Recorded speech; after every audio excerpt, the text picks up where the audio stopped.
Bonjour et bienvenue à ce nouvel épisode du podcast M par Christine. J'espère que tu vas bien, que je te retrouve en excellente forme.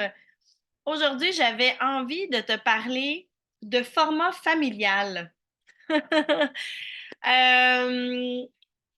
En fait, j'avais le goût de te jaser de ce que peut représenter la famille dans notre écosystème en ce moment, parce que j'ai commencé à utiliser il y a quelques, je vais dire années, souvent dans mes stories, tout ça, que je faisais des activités en format famille réduit. Et je t'explique, c'est que, ben moi, d'un premier mariage, j'ai eu 3 enfants. Avec mon conjoint actuel, nous avons eu 2 enfants. Et avec le temps, au départ, quand j'utilisais ce terme-là, famille format réduit, c'est que souvent, on faisait des activités avec les petits et les grands étaient chez leur père. Donc, on était en format réduit. Ensuite, j'ai beaucoup utilisé ça aussi quand mon plus vieux, Émile, 21 ans, a quitté la maison. Donc, on était quand même en famille format réduit parce que, ben, pour moi, il me manquait un enfant. Donc, on ne s'empêche pas de rien. Les enfants grandissent, c'est normal, ça suit de moins en moins. Euh, Tout ça est très logique dans le temps. Mais pour moi, en tant que maman, quand je fais une sortie familiale puis qu'il m'en manque un parce qu'il travaille, parce qu'il est avec ses amis, parce qu'il est chez son père, peu importe la raison, ma famille n'est pas complète. Et c'est drôle parce que ça a été une adaptation avec mon amoureux. Je me souviens très bien la première fois qu'on est parti en voyage. On est allé dans le sud, je me souviens pas où, et on avait Emma, bébé, qui avait, mon Dieu, je pense qu'elle avait 4 mois. Et je me sentais vraiment coupable par rapport à mes 3 grands que je n'avais jamais amenés en voyage. Je me sentais mal comme maman parce que ma famille au complet n'était pas là. Et ça a été des belles discussions avec mon amoureux qui, pour lui aussi, a eu un format familial, je vais dire hors norme, mais en même temps, c'est plus le mien qui était hors norme, dans le sens où mon chum a aussi un frère et une sœur qui n'ont pas le même père. Parce que mon amoureux a toujours dit que c'était sa sœur et son frère. Ce n'est pas son demi-frère et sa demi-sœur. C'est la même chose à la maison aussi. Emma ne dira jamais que ce sont ses demi-frères, c'est ses frères. Donc, il y a plusieurs maintenant types de familles.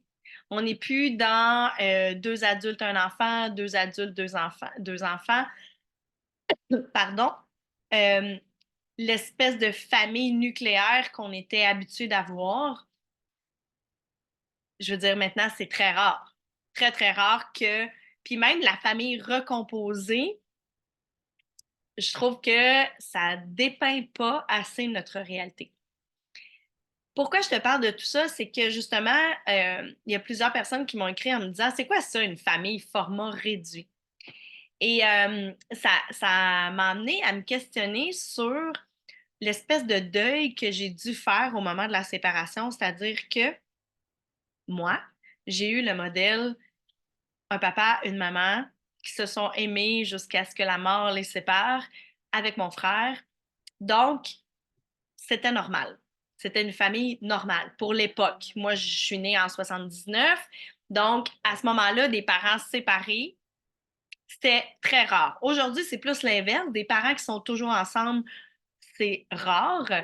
Et surtout, des parents qui ont eu des enfants ensemble seulement. Donc, il n'y avait pas d'enfants avant avec un autre conjoint. Mon chien a envie de vous parler. Quoi, tu coques? Viens. Donc, ce qu'on montre aux enfants, ce que les enfants voient malgré tout de plus en plus dans les films, tout ça, il y a une adaptation à faire. On le voit dans l'immobilier aussi. Des maisons avec beaucoup plus de chambres à coucher qu'il n'y avait à l'époque. Je veux dire, une maison avec 3 chambres à coucher pour 2 enfants et des parents, c'était ça la norme aussi. Donc, il a fallu que le marché immobilier s'adapte. Là où ça commence, et j'ai le goût de te dire, il était temps, à s'adapter, c'est dans les attraits touristiques.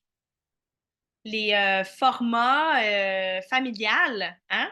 Euh, Ce qui me vient en tête, c'est la ronde, le village vacances Valcartier, les entrées au musée, au cinéma, tout ce qui, on appelait ça format familial, est très désuet, très désuet.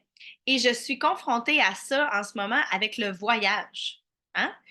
Une maman monoparentale qui veut voyager seule avec son enfant, il n'existe pas de forfait pour ça.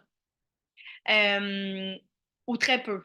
Je ne veux pas me faire lancer des roches et peut-être qu'au moment où tu vas écouter ça, ça a beaucoup changé.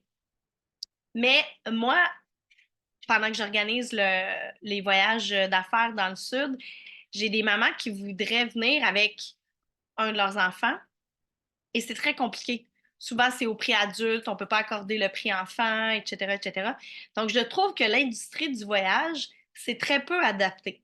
Je comprends que un billet d'avion, que ce soit pour un enfant de 7 ans ou un adulte, c'est le même siège, hein?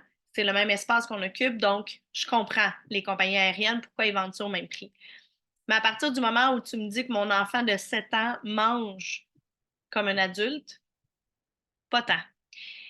Et si tu me dis que mon enfant de 7 ans occupe le même espace dans un lit qu'un adulte, pas tant non plus. Donc, j'ai beaucoup de difficultés à voir que les gens ne se sont pas adaptés, que les industries ne se sont pas adaptées à notre nouvelle réalité familiale.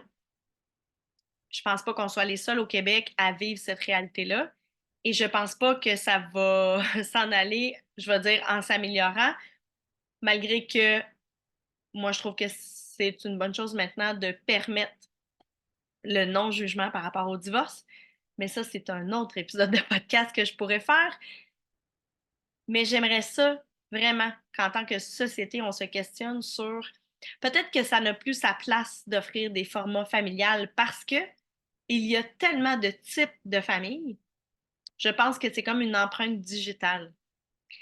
Les familles sont toutes différentes les unes des autres. J'ai une amie qui a des enfants avec 3 papas différents. J'ai une amie qui est avec son conjoint depuis 20 ans puis qui ont eu des enfants ensemble qui sont toujours ensemble. C'est comme si la responsabilité familiale reposait sur l'amour du couple et que ça vient avec un coût qui peut monter très vite une facture.